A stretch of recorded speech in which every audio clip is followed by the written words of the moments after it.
ಬಿದ್ದಾಗ ಗೊತ್ತಾಗ್ಲಿಲ್ಲ. ಇವಾಗ ತುಂಬಾ ಉರಿತಾ ಇದೆ. ರೋಡ್ಗೆ ಕೈ ತಾಗಿ ತರ್ಚಿರ್ಬೇಕು.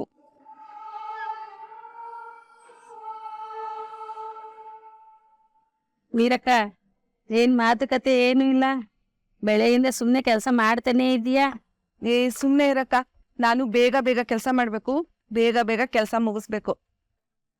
ನಂತರ ಅಕೌಂಟ್ ಸೆಕ್ಷನ್ಗೆ ಹೋಗಿ ಅಲ್ಲಿನೂ ಬೇಗ ಬೇಗ ಕೆಲಸ ಮುಗಿಸ್ಬೇಕು. ಆಮೇಲೆ ಎಲ್ರ ಕಡೆನೂ ಶಬಾಷ್ ಹಂಚ್ಕೋಬೇಕು. ಅಯ್ಯೋ ಬಿಡು ಮೀರಕ್ಕ, ಇಂಥವೆಲ್ಲ ಎಷ್ಟ್ ನೋಡಿಲ್ಲ, ಎಲ್ಲ ಟುಸ್ ಪಟಾಕಿ. ಮೊದಲನೇ ದಿನ ಹಾರಾಡಿದ್ದು, ಇವಾಗ ಊರವ್ರ ಮುಂದೆ ಮರ್ಯಾದೆ ಹೋಯ್ತಲ್ಲ.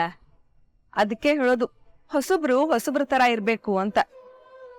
ನಿಜವಾಗ್ಲೂ ಇದ್ರಲ್ಲೆಲ್ಲ ನಂತೇನ್ ತಪ್ಪು ಅಂತ ಗೊತ್ತಾಗ್ತಿಲ್ಲ. ಸಿನ್ಸಿಯರ್ ಆಗಿ ಕೆಲಸ ಮಾಡೋದ್ ತಪ್ಪ?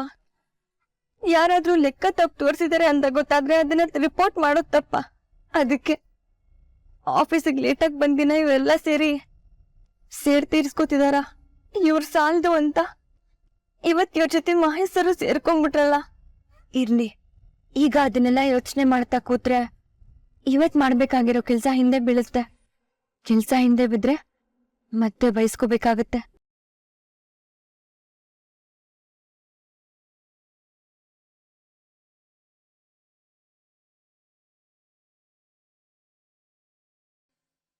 ಏನಜ್ಜಿ, ಹೇಗಿದ್ದೀರಾ? ಇನ್ನೂ ಬೇಜಾರಲ್ಲೇ ಇದ್ದೀರಾ? ಬೇಜಾರಾಗೋಕ್ ನನ್ಗೇನೋ ಆಗಿದೆ. ಓ, ನನ್ನ ಮಗ ಬಂದಿಲ್ಲ ಅಂತನಾ? ಅಯ್ಯೋ ಹುಚ್ಚುಡ್ಗ, ಈ ವಠಾರಕ್ಕೆ ಬಂದಾಗಿಂದ ನಾನು ಕಾಯ್ತಾನೇ ಇದ್ದೀನಿ, ನನ್ನ ಮಗ ಇವತ್ತು ಬರ್ತಾನೆ ನಾಳೆ ಬರ್ತಾನೆ ಅಂತ. ಅವನಿವತ್ತು ಬರಲಿಲ್ಲ ಅಂತ ನಾನು ಬೇಜಾರು ಮಾಡ್ಕೊಂಡಿರೋಕ್ಕಾಗತ್ತೇನೋ?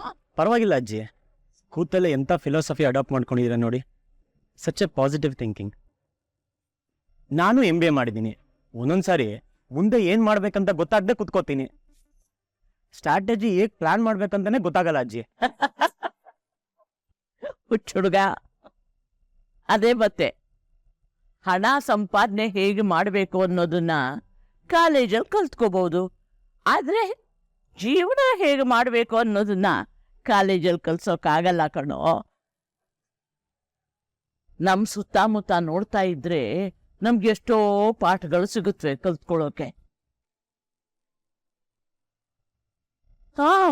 ಎಂತೆಂಥ ಕಷ್ಟಗಳ ಮಧ್ಯನೂ ಜನ ಉತ್ಸಾಹ ಕಳ್ಕೊಂಡಿಲ್ಲ. ಬದುಕನ್ನ ಮುಂದೆ ನಡ್ಸ್ಕೊಂಡು ಹೋಗೋಕೆ ಹೊಸ ದಾರಿನ ಕಂಡ್ಕೊಳ್ತಾನೇ ಇದ್ದಾರೆ. ನೀವೇ ಒಂದು ಎಕ್ಸಾಂಪಲ್ ಅಜ್ಜಿ. ನಾನೊಬ್ಳೆ ಅಲ್ಲ ಅಪ್ಪ, ಹೀಗೆ 108 ಉದಾಹರಣೆಗಳು ಸಿಗುತ್ತವೆ ನಿನ್ಗೆ. ನಮ್ ಕುಸುಮ ಇದ್ದಾಳಲ್ಲ, ಅವಳ ಮಗ ತಾಂಡವ ಯಾವಾಗ್ಲೂ ತನ್ನ ಹೆಂಡತಿನ ದಡ್ಡಿ ದಡ್ಡಿ ದಡ್ಡಿ ಅಂತ ಹಂಗಿಸ್ತಾ ಇರ್ತಾನೆ ಕಣ. ಅದಕ್ಕೆ ಕುಸುಮ ತನ್ನ ಸೊಸೆನ ಸ್ಕೂಲಿಗೆ ಕಳಿಸ್ಬೇಕು ಅಂತ ನಿರ್ಧಾರ ಮಾಡ್ಬಿಟ್ಟಿದ್ದಾಳೆ. ಭಾಗ್ಯದ ಸ್ಕೂಲಿಗೆ ಕಳಿಸ್ತಾ ಇದ್ದಾಳೆ. ನೋಡು, ಸ್ಕೂಲ್ಗೆ ಹೋಗೋ ಮಗ ಇರೋ ಹೆಣ್ಣು ಈ ವಯಸ್ಸಿನಲ್ಲಿ ಸ್ಕೂಲ್ಗೆ ಹೋಗ್ಬೇಕು ಅಂದ್ರೆ ಅವಳಿಗೆ ಎಷ್ಟು ಧೈರ್ಯ ಇರಬೇಕು ನೋಡು, ಎಷ್ಟು ಉತ್ಸಾಹ ಬೇಕು, ಜೀವನೋತ್ಸಾಹ ಬೇಕು. ಬದುಕು ಹಾಗೆ ಕಣಪ್ಪ. ಸೋತ್ ಕೈ ಚೆಲ್ಲಿಬಿಟ್ರೆ ತಲೆ ಮೇಲೆ ಮೊಟಗುತ್ತೆ. ಆಗ ಎದ್ದು ನಿಂತ್ಕೊಂಡು ಧೂಳು ಕೊಡೋಕೊಂಡು ಹೊರಡೋಕ್ ಶುರು ಮಾಡ್ಬೇಕು. ಆಗ ಕೈ ಹಿಡಿದು ನಡೆಸುತ್ತೆ. ಈಗ ಹೇಳು, ನೀನ್ ಯಾಕೆ ಅಷ್ಟೊಂದು ಖುಷಿಯಾಗಿದ್ದೀಯಾ? ಏನಾಯ್ತು ಇವತ್ತು? ಏನೋ ತುಂಬಾ ಒಳ್ಳೇದಾಗಿರ್ಬೇಕು. ಅಜ್ಜಿ, ನೀವು ಇಷ್ಟೊಂದು ಮೋಟಿವೇಶನಲ್ ಮಾತಾಡ್ಬೇಕಾದ್ರೆ ನನ್ ಕೆಟ್ಟದ್ದು ಹೇಗೆ ಹೇಳಕ್ಕಾಗತ್ತೆ? ಒಳ್ಳೇದನ್ನ ಮಾತ್ರ ಹೇಳ್ತೀನಿ. ಲೆಕ್ಕಾಚಾರ ಅಂದ್ರೆ ಲೆಕ್ಕಾಚಾರ. ದುಡ್ಡು ಕಳ್ಕೊಂಡಿದ್ದನ್ನೂ ಬರಿಬೇಕು, ದುಡ್ಡು ಸಂಪಾದನೆ ಮಾಡಿದ್ದನ್ನೂ ಬರಿಬೇಕು. ಅದನ್ನೇ ಆಯ ವ್ಯಯ ಅಂತ ಹೇಳೋದು. ಹಾಗೇ ಜೀವನಾನು ಒಂದು ಲೆಕ್ಕಾಚಾರ. ಕೆಟ್ಟದ್ದು ಒಳ್ಳೇದು ಎರಡನ್ನೂ ಸರಿಯಾಗಿ ನೆನ್ಪಿಟ್ಕೋಬೇಕು. ಆದ್ರೆ ಒಳ್ಳೆಯದನ್ನ ಬೆಳೆಸೋದ್ರ ಬಗ್ಗೆ ಜಾಸ್ತಿ ಗಮನ ಕೊಡಬೇಕು.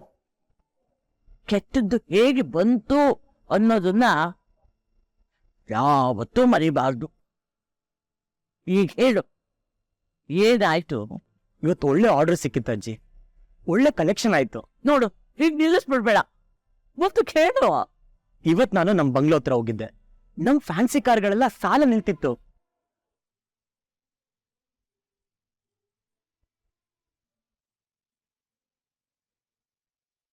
ಆದರೆ ಏನ್ ಮಾಡೋದಜ್ಜಿ, ಮನೆಯಲ್ಲಿ ನನಗೋಸ್ಕರ ಯಾರೂ ಕಾಯ್ತಾ ಇರಲಿಲ್ಲ. ಯಾರನ್ನೇ ಆದ್ರೂ ಅಷ್ಟು ಈಸಿಯಾಗಿ ಮರ್ತ್ಬಿಡ್ಬೋದಾ? ನಮ್ಮ ಅಪ್ಪ ಅಮ್ಮಂಗೆ ನನ್ ನೆನ್ಪಿರಲ್ವಾ ಅಜ್ಜಿ? ಯಾಕೋ ನೆನಪಿರಲ್ಲ? ಯಾಕೆ ನೆನಪಿರಲ್ಲ? ಯಾರು ಹಾಗೆ ಆರಾಮಾಗಿ ಮರೆಯೋಕ್ಕಾಗಲ್ಲಪ್ಪ. ನೋಡು, ನೀನ್ ಹೇಳ್ತಾ ಇರೋದು ನಿಜಾನೋ ಸುಳ್ಳೋ ನನಗಂತೂ ಗೊತ್ತಿಲ್ಲ. ಆದ್ರೆ ಒಂದಂತೂ ಸತ್ಯ ನೋಡು, ನೀನು ಅವ್ರನ್ನ ಎಷ್ಟು ನೆನಪು ಮಾಡ್ಕೊಳ್ತೀಯೋ ಅಷ್ಟೇ ಅವರು ನಿನ್ನ ನೆನಪಿಸ್ಕೊಳ್ತಾ ಇರ್ತಾರೆ. ಮತ್ತೆ ನೋಡೀಗ, ನಾನೀ ವಠಾರಕ್ಕೆ ಬಂದು 5-6 ವರ್ಷ ಆಗೋಯ್ತು. ಹಿಂದೆ ಬಂದಾಗಿದೆ ಕಣೋ, ಪ್ರತಿದಿನನೂ ಕಾಯ್ತಿರ್ತೀನಿ.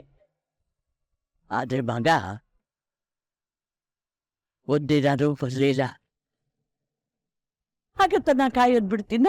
ಕರೆಕ್ಟ್ ಅಜ್ಜಿ, ನಮ್ಮಮ್ಮನೂ ಕಾಯ್ತಾ ಇರ್ಬೋದು. ಒಂದಿನ ನೋಡಿ ಜಡ್ಜ್ ಮಾಡಬಾರ್ದು. ಅಮ್ಮ ಕಾಯ್ತಿದ್ದಾಳೋ ಇಲ್ಲೋ ಅಂತ ಟೆಸ್ಟ್ ಮಾಡೋದು ಯಾಕೆ? ನಾನೇ ಅಮ್ಮನ ಹೋಗಿ ನೋಡ್ಕೊಂಬರ್ತೀನಿ.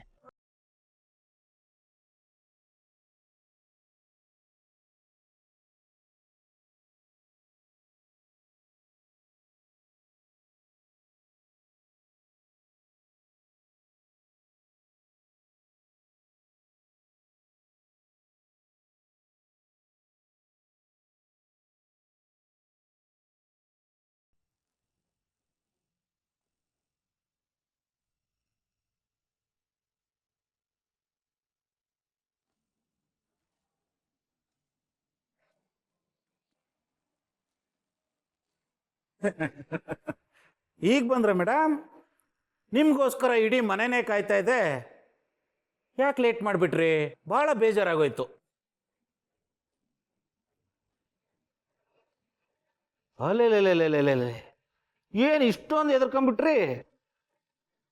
ನಾನೇನೋ ಕುತ್ತಿಗೆ ಮುರಿದು ತಿಂದೇ ಬಿಡ್ತೀನಿ ಅನ್ನೋ ಥರ, ಬೆದ್ರಿರೋ ಜಿಂಕೆ ಥರ. ನಾನು ಇಂಥ ಆಟ ಎಲ್ಲ ಎಷ್ಟು ನೋಡಿಲ್ಲ. ಏ ರೇವತಿ,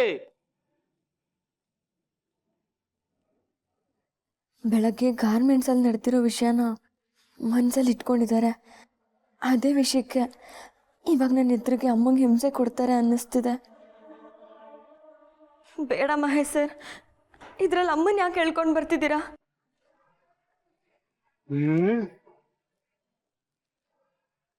ಅಮ್ಮ ರೇವತಿ, ಎಲ್ಲಳಾಗೋದೆ? ಬೇಗ ಬಾಮ್ಮ.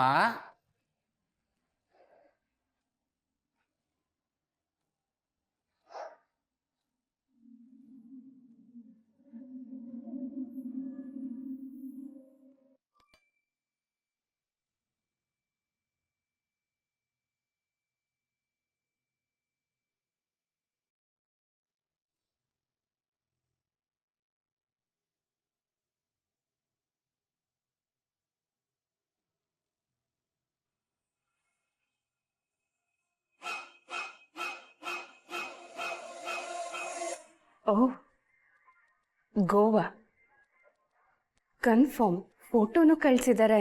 ಇದು Sushanth favourite jacket. Yes, Sushanth ಗೋವಾದಲ್ಲೇ ಇದ್ದಾನೆ. ಲೊಕೇಶನ್ ಗೊತ್ತಾದ್ಮೇಲೆ ಇನ್ನೇನಿದೆ, ಆಟನ ಮುಂದೆ ತಗೊಂಡೋಗ್ಬೇಕು. ಓಡೋಗೋದಕ್ಕೆ ರೆಡಿಯಾಗಿರು ಮೈ ಡಿಯರ್ ಬ್ರದರ್. ನಿನ್ನ ನಾನು ಒಂದು ಕಡೆ ಕುತ್ಕೊಳ್ಳೋದಕ್ಕೆ ಬಿಡೋದಿಲ್ಲ.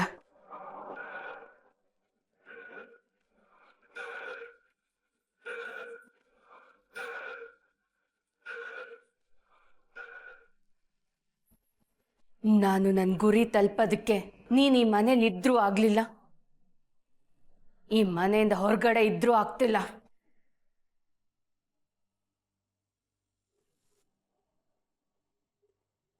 ಮೂರೊತ್ತು ಅಪ್ಪ ಅಮ್ಮ ನಿನ್ನ ಗುಂಗಲ್ಲೇ ಇರ್ತಾರೆ. ಅಪ್ಪನ ಟೆನ್ಷನ್ ಅಂತೂ ಸಿಗ್ತಾನೆ ಇಲ್ಲ. ನೀನೇ ಯಾಕೋ ನನ್ನ ತಮ್ಮನಾಗ ಹುಟ್ಟಿದೆ. ನೀನು ಹುಟ್ಟಿದಾಗ್ಲಿಂದ ಎಲ್ಲ ಪ್ರಾಮುಖ್ಯತೆ ನಿನಗೆ. ನಿನ್ನ ನಾಶ ಮಾಡೋ ತನಕ ಮರಳಿ ಯತ್ನವ ಮಾಡೋ ಅನ್ನೋ ಹಾಗೆ ನನ್ನ ಪ್ರಯತ್ನನ ನಾನು ನಿಲ್ಸೋದಿಲ್ಲ. ಯಾಕಂದ್ರೆ ಅವತ್ತು ನೀನು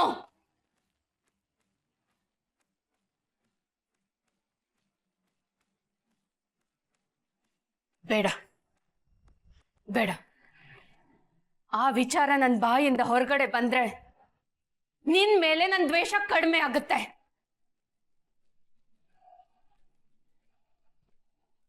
ಅದು ನನ್ನ ಮನ್ಸಲ್ಲೇ ಇರ್ಲಿ, ಆಗ ಅದಕ್ಕೆ ಪವರ್ ಜಾಸ್ತಿ.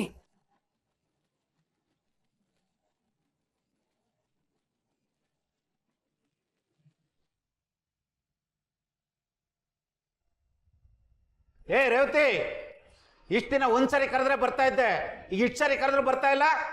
ಏನ್ ಸತ್ಕಿತ್ ಹೋಗಿದೆಯಾ ಹೆಂಗೆ? ಮಹೇಶ್ ಅಮ್ಮಂಗೇನು ತೊಂದರೆ ಕೊಡ್ಬೇಡಿ. ತಪ್ಪಾಗಿದ್ರೆ ನನ್ನಿಂದ. ಇದ್ರಲ್ಲಿ ಅಮ್ಮನ್ ಯಾಕೆ ಎಳಿತಾ ಇದ್ದೀರಾ?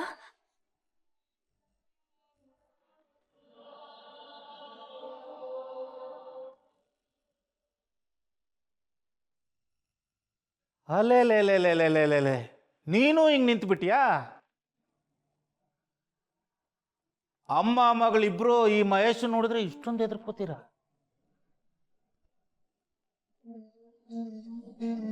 ಮೊದ್ಲೆಲ್ಲ ನಿನ್ನ ಮಗಳು ಹೆಂಗ್ ಎದುರುಗಡೆ ನಿಂತ್ಕೊಂಡು ಕೂಗಾಡ್ತಾ ಇದ್ಲು.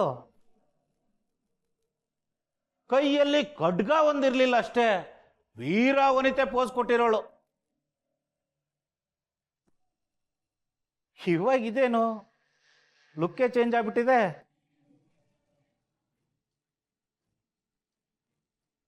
ಯಾರ ಐಡಿಯಾ ಇದು?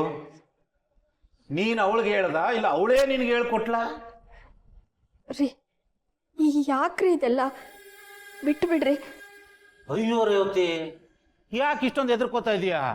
ನೀನು ನಿನ್ನ ಗಂಡನ ಯಾವತ್ತೂ ನೋಡೇ ಇಲ್ವಾ? ನಾನೇನೋ ನೀನು ತಿಂದು ಬಿಡ್ತೀನಿ ಅನ್ನೋ ಥರ ನೋಡ್ತಾ ಇದೆಯಲ್ಲ.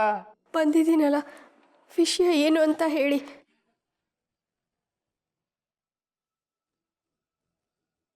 ನನಗೆ ವಾದ ಮಾಡಬಾರ್ದು. ವಾದ ಮಾಡೋದು ಕಂಡ್ರೆ ನನಗಾಗಲ್ಲ.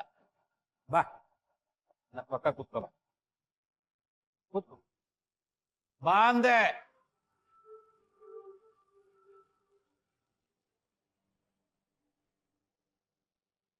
ಜೋಡಿ ಅಂದ್ರೆ ಜೋಡಿ. ಈಗ ಗಂಡ ಹೆಂಡತಿ ತರ ಕಾಣ್ತಾ ಇದೀವಿ.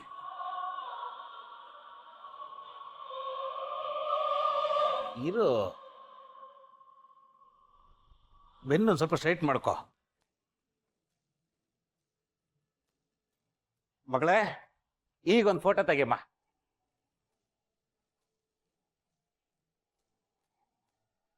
ಅಪ್ಪ ಇವಾಗ ಯಾಕೆ ಫೋಟೋ? ಯಾಕೆ ಮಗಳೇ, ಫೋಟೋ ತಗೊಂಡ್ರೆ ತಪ್ಪ? ತಗೋಬಾರ್ದಾ? ತಗೋಬೋದಪ್ಪ, ತೆಗಿತೀನಿ. ತೆಗಿ ಮತ್ತೆ. ನೀನು ನಿಮ್ಮ ಅಮ್ಮನ ಮಗಳ ತರ ಅದ್ಯಾಕೆ ಇದ್ಯಾಕೆ ಅಂತ ಕೇಳ್ತೀಯ. ಸವಾಸ್ ದೋಷ.